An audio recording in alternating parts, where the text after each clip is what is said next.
এই তো আমার ছেলেটা তৈরি হয়ে গেছে, এইবার বেড়াইতে যাইতে পারবে। আচ্ছা বাবা, সাবধানে যাও। টাটা টাটা মা।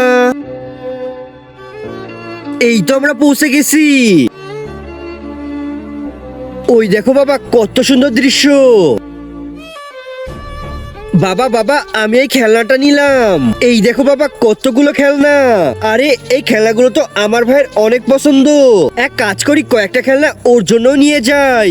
এই তো আমরা বাড়ি পৌঁছে গেছি। এই দেখো আমার ছোট ভাই, আমি তোমার জন্য কত সুন্দর সুন্দর খেলনা নিয়ে এসেছি। আরে আমার তো মায়ের কথা মনেই ছিল না, আমি তো ওনার জন্য কিছুই কিনলাম না। একজন মা কতটা আপন হয়, যাদের মা নাই তাদেরকে জিজ্ঞেস করো। তাই আজকে যারা মাকে ভালোবাসো তারা একটি লাইক আর একটি সাবস্ক্রাইব করে দাও, আর যদি না ভালোবাসো তাহলে এই ভিডিওটা থেকে দূরে থাকো। এই দেখো বান্টির মা, এটা আমি তোমার জন্য কিনেছি। আরে আমি মায়ের জন্য কিছু কিনি নাই তো কি হয়েছে, বাবা তো কিনেছেন।